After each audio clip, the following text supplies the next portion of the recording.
বন্ধুগণ নমস্কার। প্রথমে আপনাদের করবো আপনারা আমার চ্যানেলটি সাবস্ক্রাইব করবেন, ভিডিওটি লাইক করবেন। চার্লি কার্ক একটা খুবই পরিচিত নাম আমেরিকাতে। চার্লি কার্কের একটা ইতিহাস আছে, সেটা হচ্ছে তিনি প্রেসিডেন্ট ডোনাল্ড ট্রাম্প তার ভয়ানক সমর্থক ছিলেন। তিনি একটা রক্ষণশীল যুব সংগঠন তৈরি করেছিলেন টার্নিং পয়েন্ট বলে। তো এই টার্নিং পয়েন্টে আমেরিকাতে একটা উন্মুক্ত ক্যাম্পাস বিতর্কে বক্তব্য রাখার সময় 10ই সেপ্টেম্বর 2025-এ তাকে হত্যা করা হয়, গুপ্ত হত্যা করা হয়। তার বয়স ছিল মাত্র 31 বছর বয়সী। সেটা ইউটা ভ্যালি ইউনিভার্সিটিতে তিনি বক্তব্যটা রাখছিলেন।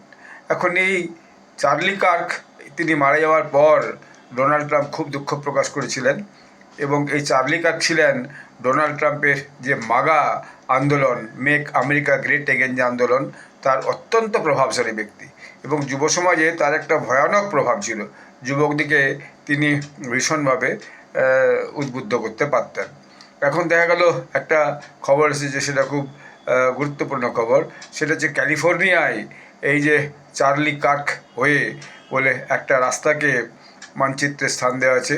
ওয়েস্টমিনিস্টারের যে সিটি কাউন্সিলের কর্মকর্তারা তারা নিহত যে দক্ষিণপন্থী রক্ষণশীল কর্মী চার্লি কার্ককে সম্মান জানাতে অল আমেরিকান ওয়ের নাম পরিবর্তন করে চার্লি কার্ক ওয়ে রেখেছেন, অর্থাৎ রাস্তার নাম বদলে দিয়েছেন। এটাও নতুন কিছু নয়, এটা আমাদের দেশে স্টেশনের নাম বদলানো, শহরের নাম বদলানো, রাজ্যের নাম বদলানো, রাস্তার নাম বদলানো, এসব হয়তো ওখানেও এটা করেছেন। তার মানে চার্লি কার্ক একজন ওখানে স্থায়ীভাবে ওখানকার একটা মানচিত্রে জায়গা করে নিলেন, এবং তাকে একটা অন্যরকমভাবে সম্মান দেওয়া হলো। ওয়েস্টমিনিস্টার সিটি কাউন্সিলের কর্মকর্তারা সেখানে একটা ভোট হয়, সেই ভোটে 4-1 ভোটে এটা অনুমোদন হয়।